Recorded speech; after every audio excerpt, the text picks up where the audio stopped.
Olá, aqui é a professora Fernanda, né? E vamos agora para a segunda parte da nossa aula de termodinâmica. Então, aqui que a gente vai começar a falar da primeira lei, segunda lei, ciclos e entre outras coisas. Então, a primeira lei da termodinâmica, tá? Ela vai estabelecer o que a gente fala que é uma conservação de energia, tá? Porque quando eu vou ter uma transformação, um processo pelo qual o gás ou a substância vai passar, eu vou ter troca de energia, tá? Com o ambiente, ou o que a gente fala que é a vizinhança. E aí a gente tem duas formas de trocar energia, como eu tinha comentado na aula anterior. Ou eu troco por meio de calor, fornecendo calor ou retirando calor, ou eu troco por trabalho. Mesma coisa, produzindo o trabalho para fora ou recebendo o trabalho de fora. Né? Ou os dois ao mesmo tempo. Tá? Depende de como é o meu processo, depende de que é como é o sistema que eu estou estudando. Bem, como resultado, né, a energia interna dessa substância ela pode aumentar, diminuir ou ficar constante. Então, conforme eu vou variando essas trocas de energia, varia também a energia interna da substância. Tá? Então, a primeira lei ela é como se fosse uma conservação de energia. Então, o que ela vai dizer para a gente? Que a energia interna da minha substância vai ser igual ao calor fornecido, né, menos o trabalho produzido. Então, essa equação ela é feita aqui pensando no sentido que a gente fala que é positivo, como eu vou mostrar no slide seguinte. Tá? Então, lembra que é calor menos trabalho. Tá? Bem, aí como eu já estava comentando, o sentido em que essa troca é realizada, tá, altera o sinal da conversão de sinal para aquela transferência de calor. Isso aqui é importante na hora de fazer o balanço, tá? A direção, o caminho em que é trocada a energia influencia, lembra disso. Então, o sinal aqui influencia, porque vai ser diferente se eu estou fornecendo calor para o sistema ou se eu estou retirando calor do sistema. E mesma coisa o trabalho. Então, o que é que a gente convenciona, tá? Toda vez que eu estou adicionando energia na forma de calor à minha substância, ao meu sistema, tá? Isso aqui é positivo, tá? Eu estou acrescentando energia aqui, uma energia útil para ser utilizada, né? Para ser trabalhada depois. Se eu estou retirando o calor desse meu sistema, tá? Isso aqui é um sinal negativo, porque eu estou reduzindo a energia útil dessa substância, tá? Então, acrescentei calor é positivo, retirei calor é negativo. O trabalho já é o contrário. Lembra que a gente está querendo utilizar essa energia em alguma coisa. Geralmente a gente interpreta como trabalho de eixo, tá? O giro de um eixo. Então, se eu estou produzindo trabalho para fora do meu sistema, tá? Como no caso uma termoelétrica, por exemplo, tá? Eu produzo trabalho através da turbina, né? Porque ela vai pegar aquele vapor, né, com muita energia, né? Vai expandir passando pela turbina e isso vai fazer o eixo da turbina girar. E aí, geralmente, você está tocando um gerador de energia elétrica ou outro equipamento industrial. Então, eu estou produzindo trabalho para fora. Então, isso é positivo, tá? Porque eu estou produzindo uma energia que vai ser útil depois, vamos dizer assim. Agora, quando eu tenho que acrescentar trabalho no meu sistema, né, para ele poder funcionar, vamos dizer assim, tá? Aí é negativo. Porque ao invés de eu estar produzindo para ser utilizado, eu estou tendo que pegar de fora e acrescentar no meu sistema. É como, por exemplo, a bomba, que acrescenta pressão no fluido. Eu estou acrescentando trabalho nesse fluido. Tá? Então, é um valor negativo na hora de eu colocar nessa forma. Então, lembrar que na conservação, tá? Esse negativo é do balanço de energia, e aquela convenção de sinais que eu falei é dependendo da direção em que a energia é trocada. Tá? Então, se eu tiver um trabalho negativo que está sendo acrescentado no sistema, além desse menos a fórmula, eu tenho que pôr o valor aqui negativo também. Tá? Então, vai ficar menos, menos e o valor do trabalho. Tá? Não posso esquecer disso. Bem, e aí como é que ficam as transformações gasosas, né, quando eu faço a conservação de energia? Tá? Então, dependendo do tipo de transformação, é como a fórmula vai se comportar. Então, se eu estiver trabalhando aqui com pressão constante, né, então temperatura e volume vão variar. Né? Então, nesse caso aqui, eu vou ter troca de energia por calor, vou ter troca de energia por trabalho, porque o volume está variando. Então, minha energia interna, ela também vai variar. Então, né, vai ficar aquela fórmula de variação de energia interna igual calor menos trabalho. Tá? E o calor é diferente do trabalho. Tá? Os valores são diferentes. Pode, por coincidência, ser iguais, mas é coincidência. Tá? Mas são diferentes em geral. E aqui eu trabalho com uma pressão constante, que ele é dado por pressão vezes a variação do volume. Quando eu tiver, né, com uma transformação que é isocórica, que é a mesma coisa que isovolumétrica, então agora o volume vai ficar mantido constante. Se eu não vario o volume, a gente já sabe que não tem trabalho produzido, né, não tem trabalho realizado. Então o trabalho é zero. Então eu vou ter troca de energia somente por calor. Então o calor ele vai ser a própria variação da energia interna. Quando eu estou numa transformação isotérmica, em que eu mantenho a temperatura constante, né? Então eu estou variando pressão e volume, eu vou ter trabalho realizado, tá?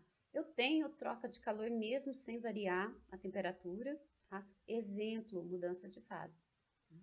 Mas a energia interna fica zero, né? Porque ela depende de variação de temperatura. Então, se a energia do estado inicial é igual ao final, a variação é zero, que é esse caso quando eu tenho transformação a temperatura constante. Então, quando eu faço o balanço de energia, eu vou encontrar que o calor é igual à quantidade de trabalho. Então, por exemplo, a quantidade de calor adicionado é igual ao trabalho realizado. Então, eu consigo transformar toda essa energia em trabalho, nessa situação aqui. Tá? E depois a gente tem a adiabática. A adiabática, eu estou variando as três grandezas, pressão, volume e temperatura, mas aqui a diferença é que eu não troco calor com o meio, com a vizinhança. Tá? Então, a troca de calor aqui é zero. Então, eu vou ter variação de trabalho, vou ter variação de energia interna. E aí, o trabalho vai ser dado pela variação de energia interna, sinal negativo. Por quê? Se eu tiver aumentando temperatura, eu estou acrescentando energia no sistema, tá? Então, meu trabalho vai ser negativo, né? Porque eu estou fornecendo trabalho para o sistema. Se a variação da energia é negativa, que eu estou reduzindo, quer dizer que eu estou realizando o trabalho. Tá? Porque eu estou fornecendo essa energia para a minha vizinhança na forma de trabalho. Lembra que o sinal para trabalho é invertido do calor.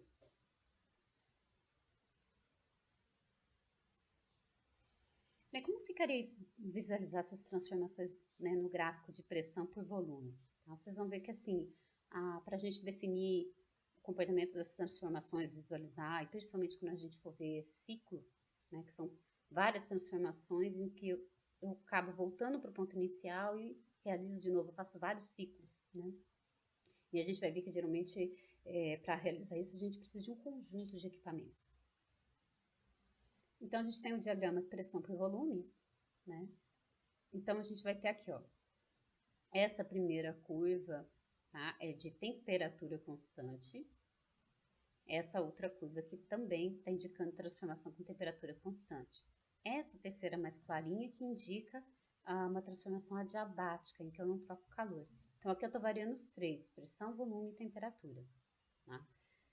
Então, o trabalho e o calor, como eu já comentei, eles dependem desse caminho, de como é a transformação e a direção que ele segue.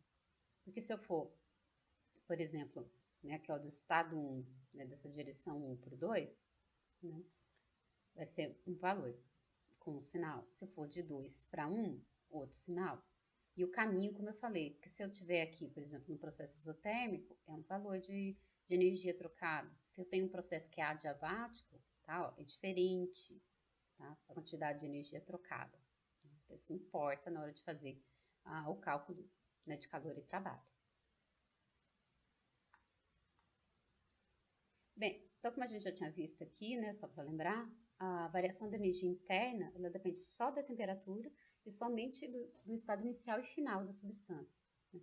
Ela não depende do tipo de transformação, a não ser quando a temperatura é constante, mas ela não depende do caminho, a direção que seguiu. Tá? Então, ela não sofre alteração do valor com o caminho. Né? Então, mudei temperatura, mudei energia interna.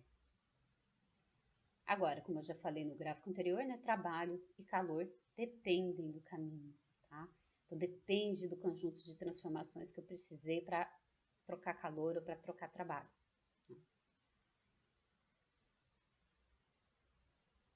Bem, como eu já estava adiantando, né, o que a gente fala que é transformação cíclica?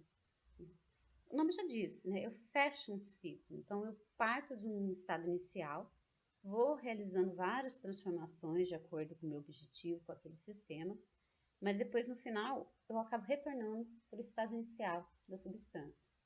Então, a gente tem um ciclo. Geralmente, a gente fala que é ciclo fechado, porque é como se fosse um sistema fechado, né? Você vai fazendo essas trocas de energia, mas mantendo o sistema constante, vamos dizer assim. Bem, aí a gente tem variação, tá, de energia interna, porque vão ser várias transformações diferentes. A gente tem aqui troca de calor e troca de energia para o trabalho. Tá? Geralmente o trabalho é dado pela área, né, dentro desse ciclo de transformações, se a gente passar só no gráfico. Tá? Se a gente não tiver perda, né, desculpa, energia interna vai ser zero, porque eu estou retornando ao estado inicial. Né? Então, por isso que a variação da energia interna, quando eu tenho um ciclo completo, é zero, né? Porque como o estado inicial coincide com o final. Nesse caso, troca de calor é igual à produção de trabalho, né? Porque esse daqui é zero. Tá? Isso é um caso ideal que a gente fala, tá? Que eu não tenho perda. Todo o calor que eu, por exemplo, acrescentei no sistema, eu estou conseguindo transformar em trabalho. Tá? Mas a gente vai ver que isso não, a gente não consegue fazer isso na prática. Tá? Bem, dependendo do sentido, que é o ciclo, tá? É o que a gente chama, teoricamente, do equipamento, tá? O sistema. Então, se ele se dá, né, as transformações se dão no ciclo horário, tá? Nessa direção, lembra que importa. A gente chama isso daqui de máquina térmica, né? Que é o objetivo principal, que é a produção de calor. Produção de calor, aliás, produção de calor não, desculpa. Eu estou acrescentando calor e estou produzindo trabalho. O objetivo é produzir trabalho. Tá? Quando é anti-horário, tá? A gente fala que é refrigeração, é um ciclo de refrigeração. Porque aqui o objetivo é retirar calor do sistema. Tá? Então, por isso que eu falei que o sentido também influencia, tá? No comportamento do ciclo, no balanço de energia. Nesse, a gente acrescenta trabalho e retira calor. Bem, e a segunda lei, tá? Ela, a grosso modo, vamos dizer assim, ela está relacionada com perda de energia durante as transformações, tá? Porque a gente não consegue transformar 100% de calor em trabalho ou trabalho em calor, tá? Bem, além disso, tá? Para eu ter uma conversão contínua de calor em trabalho, tá? Esse sistema, eu tenho que ter ciclos de troca de calor entre uma que a gente chama de fonte quente, como se fosse um corpo, uma substância que está a uma temperatura maior, e uma fonte fria, né? Que é um outro equipamento, outra substância que está a uma temperatura menor. Tá? E eles vão ficar nessas temperaturas constantemente. Dependendo de como é o meu ciclo, tá? Vai ser essa direção de troca de calor. Eu já comentei isso na aula de transferência de calor, né? Que a gente tem troca de energia por calor de maneira espontânea do mais quente para o mais frio. Por quê? A tendência dos corpos, dos materiais, é entrar em equilíbrio térmico. Tá? Então, a tendência é eu transferir energia do de maior temperatura, que tem mais energia, para o de menor temperatura, até os dois ficarem na mesma temperatura. Então, espontaneamente é nessa direção. Se eu tiver esse caso em que eu fico mantendo a temperatura deles constantes, né, vamos pensar um corpo que está constantemente a 100 graus e outro que está constantemente a 20 graus. Né? Então, eu vou ter constantemente troca de energia, do mais quente para o mais frio. Tá? Então, tem constantemente esse ciclo sendo realizado. Tá? Bem, então, em cada ciclo aqui, né, a gente vai retirar calor da fonte quente, tá? É transferido depois para a fonte fria. Se eu pegar e aproveitar parte desse calor retirado da fonte quente para produzir trabalho, então a gente vai ter essa retirada de energia, parte dela transforma em trabalho, e o que sobra, que é o que eu não consigo utilizar, é transferido para a fonte fria, tá? Que é o que a gente fala que é o calor rejeitado. Então, num esqueminha simples, seria dessa maneira aqui. Isso aqui seria um esqueminha para a máquina térmica, para motor térmico. Então, a gente tem essa fonte quente, mantida a temperatura constante, e tem a fonte fria, mantida a temperatura constante. Isso aqui também pode ser chamado de reservatório quente e reservatório frio, a mesma coisa. Então, o que eu faço? Já que eu vou ter já essa troca de calor aqui espontânea nessa direção, eu posso colocar um equipamento aqui para produzir trabalho. Então, ele vai pegar a parte desse calor retirado da fonte quente, transformar em trabalho, e o que ele não conseguiu transformar é passado para a fonte fria. Tá?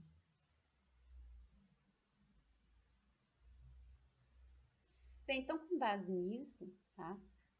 Que é impossível eu conseguir transformar 100% do calor em trabalho. Então, a gente não consegue fazer isso, a gente tem perda. Então, nesses ciclos ideais, a gente tem, né, chamado de ciclo de Carnot, que é um ciclo com transformações ideais, vamos dizer assim, e aí o que acontece? Ali eu vou ter o chamado rendimento máximo do ciclo. Tá? Então, se eu não tivesse nenhuma outra perda, além daquela inerente do processo em que eu não consigo aproveitar todo o calor, tá? O máximo que o meu equipamento conseguiria transformar em trabalho é dado por esse rendimento aqui, né, num processo ideal. O que eu quero dizer com processo ideal? É o que a gente chama de processo reversível. Tá? Eu pego no estado inicial, realizo uma transformação, chego no estado final. Quando ele é ideal, ou seja, quando ele é reversível, quer dizer que se eu pegar, né, e fazer uma outra transformação, eu consigo voltar ao estado inicial e ter a energia igualzinha eu tinha no estado inicial. Então, quando eu consigo fazer essa volta, vamos dizer assim, né, retornar, eu tenho um ciclo, né, uma transformação que é ideal, tá? Que é reversível. Quando eu não consigo fazer isso, que é impossível retornar para o estado inicial, aí a gente fala que esse processo é irreversível, tá? Então, o que acontece? O maior rendimento que eu consigo ter para uma máquina térmica, né, que está trabalhando aqui, né, numa temperatura T1 da fonte quente, temperatura T2 da fonte fria, tá? Então, seria, em teoria, realizando aqui dois processos isotérmicos e dois processos adiabáticos. Então, se a gente olhasse naquele gráficozinho, ficaria dessa maneira aqui, ó, tá? Então, aqui eu tenho, né, o meu estado inicial, que é a fonte quente, tá? Vou comentar aqui, estou mostrando para a gente visualizar, tá? Mas a gente não vai trabalhar diretamente com esses gráficos. Quanto mais para cima aqui, ó, forem essas curvas de temperatura constante, quer dizer que maior é a temperatura, porque ó, estou me afastando mais do zero, porque é como se eu tivesse um terceiro eixo, que fosse o eixo Z, vamos dizer assim, tá? Então, quanto mais para cima aqui, maior a temperatura. Quanto mais próximo do zero, menor a temperatura. Então, a temperatura da fonte quente é essa primeira curva aqui isotérmica.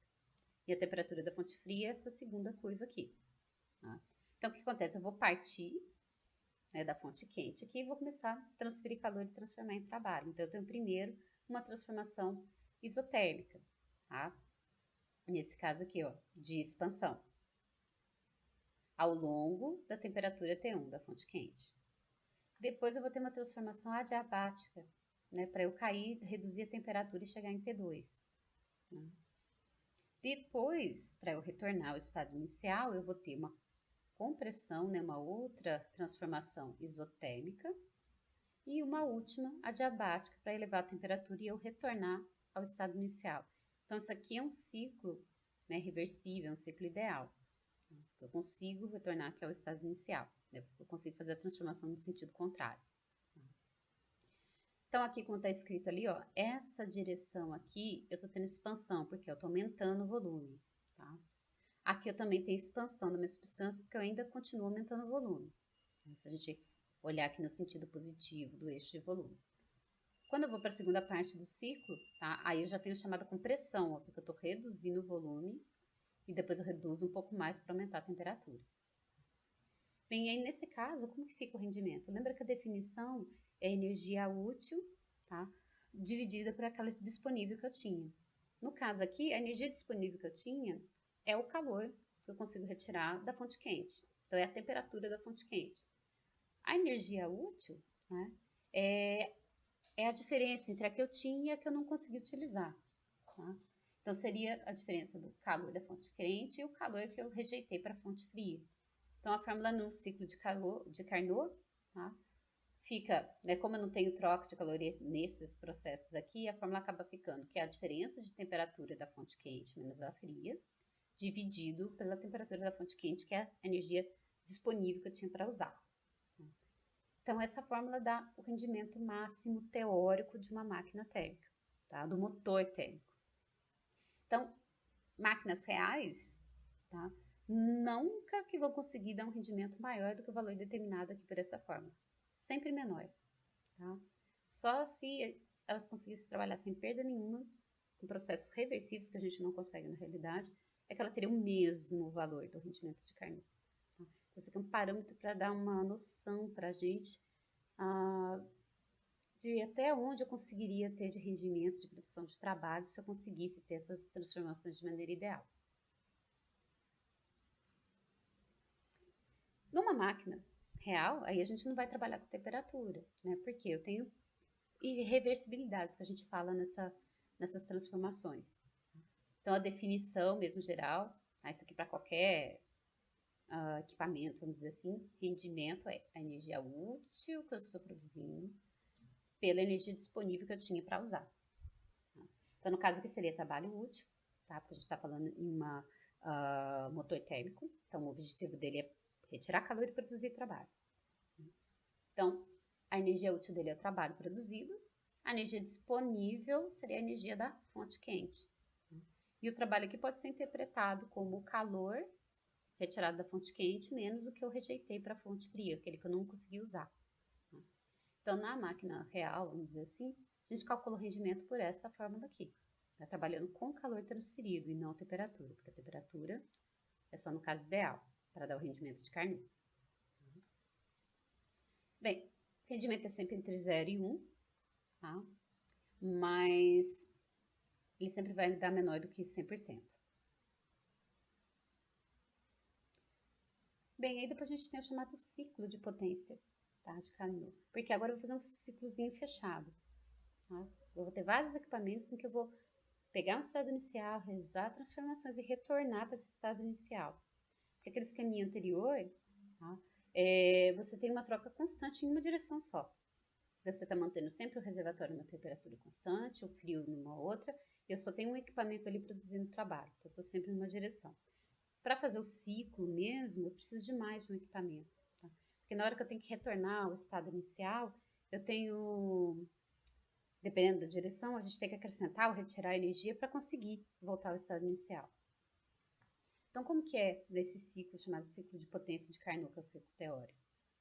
A gente continua tendo esse reservatório quente, numa temperatura constante, e o frio também numa temperatura constante. Agora, o que eu vou fazer? O básico do ciclo de geração de potência, a gente trabalha com 4 equipamentos. Eu vou ter um primeiro, que vai absorver e retirar esse calor da fonte quente, para realizar já uma primeira transformação aqui. Tá? Seria o caso da caldeira, né? Porque eu forneço calor para a caldeira, que é o que a fonte quente está fazendo, para eu fazer a mudança de fase da água, para passar para o estado de vapor, e acrescentar bastante energia na forma de calor para essa água. Depois que eu tenho essa substância com bastante energia, tá? Isso significa alta pressão, alta temperatura, eu vou passar essa substância para um outro equipamento, que é a turbina. Aqui a turbina, ela vai transformar o calor em trabalho de eixo. Então, nessa transformação, cai temperatura, cai pressão, aumenta volume. Então, eu fiz outra transformação aqui na minha substância. Na turbina, a gente não tem mudança de fase, tá? Porque a turbina a vapor é feita para trabalhar somente com vapor de água. Então, não posso ter água em estado líquido aqui, que senão destrói a turbina. Depois, tá? Então, como aqui, ó, por causa do tipo do equipamento, eu não posso fazer mudança de fase aqui, quer dizer que eu não consigo usar toda a energia acrescentada aqui. Então, essa parte da energia que eu não consegui usar, eu vou jogar fora, vou transferir para o reservatório frio. Então, eu vou ter um equipamento chamado de condensador, onde eu vou voltar a água para o estado líquido. Então, eu rejeito essa parte final do calor para mudar a fase para líquido. Aqui cai mais a temperatura, cai mais a pressão. Depois, para poder voltar ao estado inicial da água, quando ela entra na caldeira, eu preciso acrescentar pressão novamente, eu preciso começar a acrescentar energia de novo. Então, aqui a gente acrescenta energia fornecendo trabalho para a minha substância por meio de uma bomba. Então, aumento a pressão da água, fornecendo trabalho, né, através da bomba. E aí, então, ela pode retornar para a caldeira e começar o ciclo tudo de novo. Então, o rendimento desse ciclo de potência aqui Então, é o trabalho do ciclo dividido pelo calor da fonte quente, que é a minha energia disponível aqui. Então, lembra que a gente falou que o trabalho aqui do ciclo ele pode ser a troca de calor, a diferença entre a fonte quente e o que eu tive que rejeitar para a fonte fria. Então, a gente tem essa fórmula aqui. Então, aqui está representado mesmo como se fosse um sisteminha, tá? Real. Os sistemas reais mesmo de geração de potência, vamos dizer assim, né, baseados no ciclo de potência de Carnot, tem mais equipamentos, tá? Esse aqui é o mais simples, o esquema mais simples que tem. Mas a gente tem mais equipamentos acrescentados para poder aproveitar mais a energia, tá tentando aproveitar o máximo nesse caminho aqui, para ter que rejeitar o mínimo possível. Se eu consigo rejeitar menos, eu tenho que acrescentar menos aqui. Aliás, aqui eu acrescento a mesma quantidade, desculpa, mas eu produzo mais trabalho, tá? Então, a gente tem outros equipamentos que a gente pode acrescentar aqui nesse caminho para ajudar a melhorar o rendimento do ciclo, tá?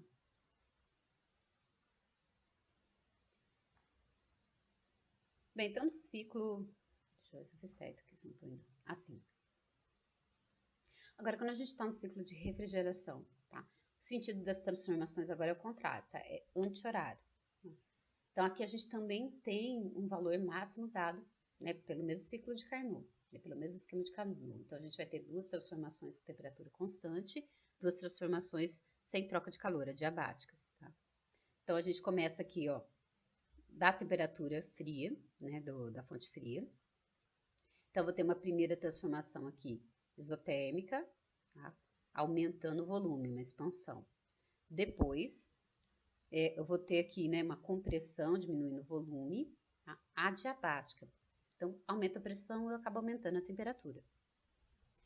Depois, eu continuo aqui, né, a compressão, aumentando a pressão, só que agora mantendo a temperatura constante.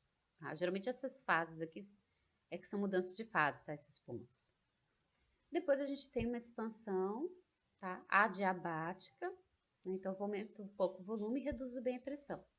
E depois eu começo o meu ciclo novamente. Tá? Então, o objetivo desse ciclo aqui é retirar calor, tá? do meu sistema, da minha vizinhança.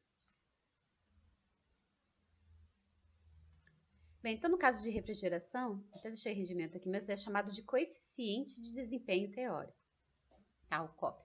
Não é rendimento que a gente fala para refrigeração, tá? Então, o coeficiente de desempenho, o máximo teórico dado por Carnot, são as diferenças, trabalha com as temperaturas de fonte quente e fonte fria, tá? É como se eu tivesse todos os processos reversíveis. Então, a minha energia disponível aqui, tá, é a diferença entre a energia da fonte quente e a fonte fria. Tá? Porque a ideia aqui, lembra, é retirar calor da fonte fria e transferir para a fonte quente. A direção é contrária. Tá? E a energia útil minha é a temperatura da fonte fria. Tá? É o contrário do motor térmico. Bomba de calor, tá? É o contrário, porque a energia útil dela é a da fonte quente e a disponível que ela tem para trabalhar aqui, né, que é a diferença entre fonte quente e fonte fria. Esse esqueminha aqui, por exemplo, é que é baseado na geladeira, tá? É o esquema mais simples que tem uma geladeira. É um ciclo de refrigeração. E aqui também a gente tem 4 componentes, tá? A gente vai ter esse daqui, que é o evaporador, que é aquele que fica dentro da geladeira. Por quê? Eu tenho um fluido que vai circular aqui, que é o que a gente chama de fluido refrigerante. Ele vai chegar, né, nesse equipamento, nessa etapa, na forma de vapor. Tá? Desculpa, na forma líquida, tá? Com baixa pressão, baixa temperatura. Então, ele chega líquido aqui, o que ele vai fazer? Ele vai absorver o calor do interior da geladeira. Esse fluido refrigerante, ele tem propriedades diferentes da água, a gente não usa água. Por quê? Para estar no estado de vapor, a temperatura dele aliás, no estado líquido, a temperatura dele tem que ser muito baixa, muitas vezes a temperatura é negativa. Então, eu consigo ter uma substância aqui com uma energia bem menor, então eu consigo transferir energia do interior da geladeira para essa substância, tá? Para o fluido refrigerante. Então, conforme ele absorve calor, ele muda de fase aqui, por isso que chama evaporador, né? Ele vai se transformar em vapor, em gás. Depois, tá? Porque esse calor que eu retirei aqui, eu tenho que rejeitar. Eu tenho que jogar ele fora, transferir para a fonte quente, que é o meio exterior, a geladeira. Então, depois disso aqui, ele vai passar, tá? Pelo condensador. Desculpa, vai passar pelo compressor, tá? Tem que ser compressor, tá? Passa lá, tem que estar no estado de vapor ainda, porque compressor trabalha com gás, compressor não trabalha com líquido, né? Então, ele não pode entrar líquido, não posso ter gotículas até, porque senão estraga o compressor. Então, eu vou pegar esse gás que evaporou e vou voltar a acrescentar pressão, né, com o compressor. Depois, a gente vai passar esse fluido aqui, tá? Por essa parte aqui, que é o radiador, tá? Porque eu vou rejeitar esse calor para o meu sistema para ele voltar para a fase líquida. Então, eu vou rejeitando o calor aqui, baixando a temperatura, tá? Vai baixar a pressão. E depois aqui, ó, tá? Nessa válvula, a gente vai ter queda da pressão, tá? Porque aqui eu vou restringir o fluxo, né, o escoamento, e aí a gente já viu na primeira parte que quando eu tenho essa restrição, eu perco energia, tá? Então, eu vou perder pressão aqui. Reduzindo a pressão, a temperatura também diminui. Então, eu reduzo a pressão tanto aqui que, né, o fluido que já estava entrando aqui, chegando no líquido, né, ele fica com uma temperatura bem baixa, tá? Chega a ficar com temperatura negativa. E aí, ele fica pronto para voltar aqui para o evaporador e começar o ciclo tudo de novo. Ele chega aqui líquido com a temperatura bem baixa, absorve o calor da geladeira, evapora, segue para o compressor, para recuperar essa energia aqui na forma de pressão, vem para o condensador ou radiador, que é para ele jogar essa energia fora e voltar ao estado líquido, e passa aqui, né, pelo tubo capilar, para eu ter uma queda de pressão maior e reduzir ainda mais a temperatura. Então, esse daqui né, que é baseado no ciclo de refrigeração. A gente depois tem sistemas de refrigeração já de grandes proporções, tá? Como as câmaras frigoríficas e tal, mas os equipamentos são esses 4 que a gente tem, tá? São de maiores proporções, com uma eficiência melhor, mas são os mesmos tipos de equipamento. Bem, e aí, com base nisso, tá? A gente tem alguns ciclos chamados de ciclo padrão, onde a gente tem algumas transformações realizadas por esses equipamentos para produzir trabalho, por exemplo. Tá? Então, eu vou mostrar alguns ciclos de potência. Então, eles são baseados no ciclo de potência de Carnot. Esse chamado de ciclo ar padrão Otto, tá? É o ciclo ideal que representa a motor a 4 tempos a gasolina ou a álcool. Tá? Então, eu vou queimar o combustível para ter esse calor gerado, para transformar esse calor em trabalho. Então, o que acontece aqui?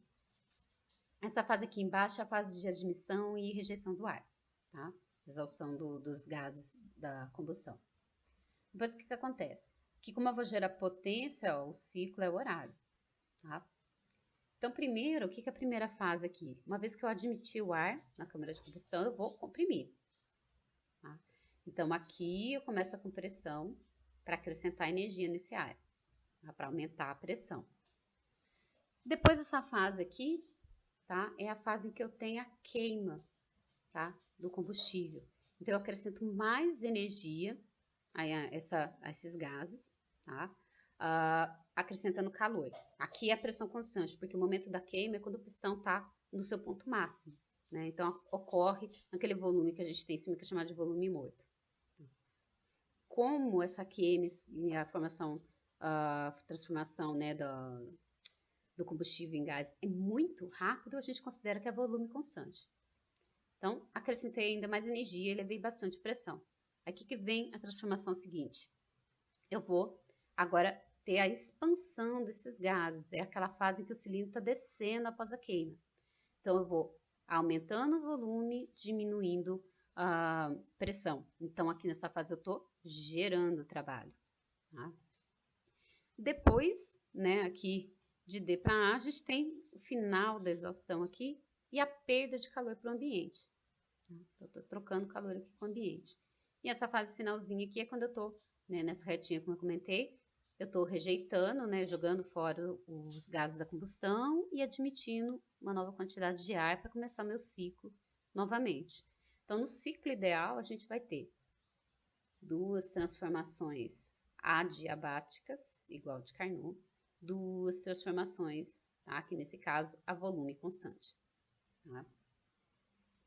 Lembra que aqui é isométrica e volume constante. Tá? Lembra disso. Isométrica, isocórica, volume constante. Bem, já comentei aqui, né?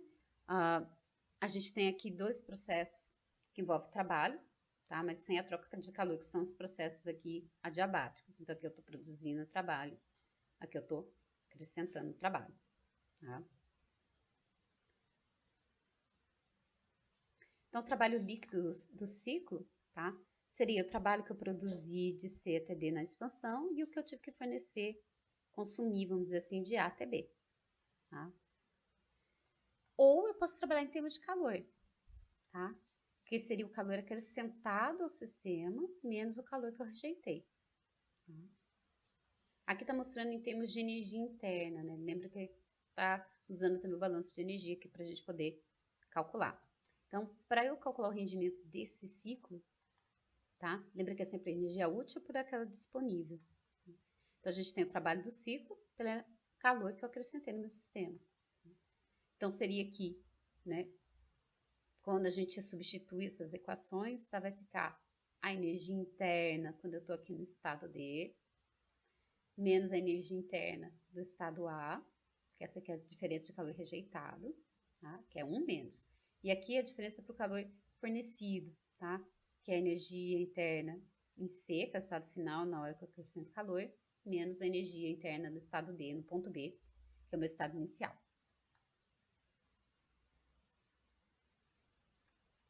Aqui é um outro ciclo também, tá, de potência, que é chamado de ar padrão diesel. Tá? Aqui é diferente, vocês reparem que o diagrama aqui é bem diferente do ciclo Otto. Tá? Por quê? No Otto a gente tem a queima do combustível por ignição. No diesel a gente não tem a vela, a gente não tem ignição. Tá? O combustível queima pela alta temperatura que a gente consegue atingir com a compressão do gás. Então o ciclo fica um pouco diferente aqui. Então, o que acontece? A gente vai ter aqui, né, dois processos aqui que são adiabáticos, tá? E dois processos, um processo a pressão constante, tá? E outro processo aqui a volume constante. Então, o que acontece? De 1 para 2 aqui, ó, é quando eu estou comprimindo o ar, né, que foi admitido na câmara de combustão. Quando eu chego em 2, tá? Eu admiti o combustível e aqui fica tal temperatura que eu consigo ter a queima, tá? Já do combustível sem ignição. Então, de 2 para 3, eu estou acrescentando calor à pressão constante. Eu estou no topo já do ciclo aqui. Depois, de 3 para 4, a gente tem o processo de expansão, tá? Aliás, aqui eu já tenho a pressão constante, eu já tenho um processo de expansão iniciado, tá? Porque o meu cilindro aqui já terminou de atingir o máximo aqui e já começa a descer em seguida. Então, tenho aqui pressão constante e depois a outra fase aqui com variação de pressão. Isentrópico quer dizer que é adiabático, tá? A troca ideal. Então, estou expandindo aqui, produzindo trabalho. Depois, nessa fase aqui, é quando eu estou rejeitando o calor para o meio exterior. Então, aqui vai a volume constante, que é quando o cilindro atingiu o ponto mais baixo, né? O ponto mínimo. E depois eu começo o meu ciclo novamente, tá? Comprimo, queimo o combustível, acrescento calor, já produzo trabalho aqui um pouco, termino de produzir trabalho aqui descendo o cilindro, rejeito o calor, tá? Bem, então aqui o que acontece, tá? Quando chega nessa parte aqui, né, que eu acho que é bem diferente, como a gente já percebeu, do ciclo padrão Otto, tá? Nessa fase aqui, além de eu estar realizando trabalho, eu estou acrescentando calor também. Tá? Então, na hora de eu obter o calor adicionado no sistema, vai ficar um pouquinho diferente. Tá? O trabalho a gente já sabe, né, que é calculado aqui pela pressão vezes a variação de volume, tá? Nesse trecho. Agora, o calor, tá? Ele vai ter uma variação pela mudança de temperatura, porque eu tenho mudança de temperatura de 2 para 3, tá? Mas o trabalho também influencia, tá? Nessa mudança de temperatura, aqui nessa quantidade de calor. E aí, para obter a quantidade de calor acrescentada, a gente faz a conservação de energia, aplica a primeira lei aqui, tá? Então, lembra que é variação da energia interna igual a calor menos trabalho. Então, o calor acrescentado, ele vai ser a energia interna do estado final, mais esse valor do trabalho no estado final, menos a energia do estado inicial e a parcelinha do trabalho no estado inicial. Então, aí a gente consegue calcular o calor acrescentado. O calor rejeitado de 4 para 1 é só a variação da energia interna. Então, na hora de calcular o rendimento desse ciclo, tá? Ele fica um pouco diferente. Né? Lembra? Trabalho do ciclo, né? Que é o calor acrescentado menos o calor rejeitado. Então, vai resultar aqui em energia, né, interna, porque quando a gente acrescenta e manipula a equação, fica 1 menos o calor rejeitado dividido pelo calor adicionado ao sistema. Então, lembra que o calor rejeitado, a gente já falou que é a variação da energia interna de 4 para 1, como está aqui. E aqui o calor acrescentado, essa formulinha, né? Energia interna mais a de pressão no estado final, energia interna mais a de pressão no estado inicial. E aí a gente tem o rendimento para esse tipo de ciclo, ciclo diesel. Aqui é ciclo teórico, tá? Que a gente não está considerando perda, são todos processos reversíveis aqui. O real não acontece assim. Então, o motor diesel real, o rendimento vai dar sempre menor do que esse aqui. Esse aqui é como se fosse o limite, o máximo que eu consigo de aproveitar a energia que eu tenho disponível.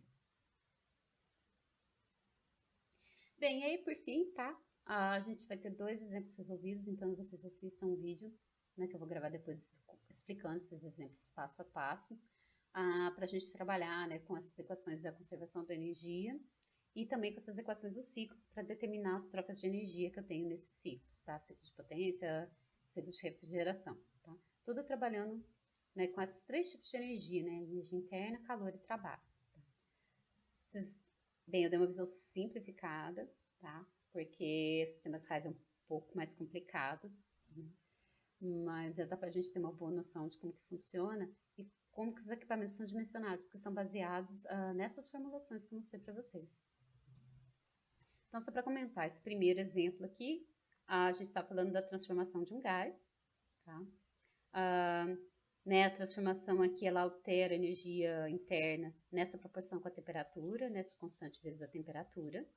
Tá? Então, a gente tem que o estado inicial do gás está a 300 Kelvin, né? E eu tenho uma transformação a volume constante e eu vou fornecer calor, né, na quantidade de 1.250 joules. Então, a gente quer saber qual que é a temperatura final. Tá? Então, aqui a gente faz o balanço de energia para descobrir qual que é a temperatura final desse gás. Tá? E nesse segundo exemplo aqui, ó, né, para trabalhar com esse ciclo ideal, né, o ciclo de Carnot. Então, a gente tem esses valores de energia trocados, né, o valor, né, da fonte quente, fonte fria, o trabalho do ciclo. E a gente quer saber, né, com esses valores, vamos dizer assim, medidos, se isso aqui é possível, né, se a minha máquina consegue realizar isso daqui, né, ela consegue, a partir dessa energia disponível, gerar esse trabalho e rejeitar essa quantidade de calor. Se é impossível, tá? Que lembra que a gente tem um limite do quanto que a gente consegue aproveitar da energia, né? Então, o impossível quer dizer que eu estou dizendo que eu estou produzindo trabalho além daquele máximo teórico que eu conseguiria fazer se eu não tivesse perda nenhuma, se fosse tudo reversível. Tá?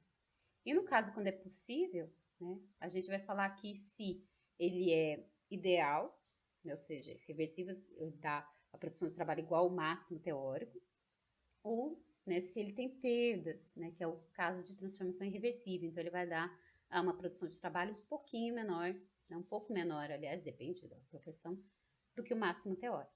Então aqui a gente vai fazer o cálculo, vou mostrar como é que a gente faz essa comparação para poder falar se esse sistema é possível, se existe uma máquina que faz isso aqui, né, e se existe, isso aqui está com perdas ou sem perdas, vamos dizer assim. Tá? Bem, então assistam os exemplos. Tá? Qualquer dúvida, manda mensagem no site da disciplina ou aqui nos comentários. Né? E aí até a nossa próxima aula, então.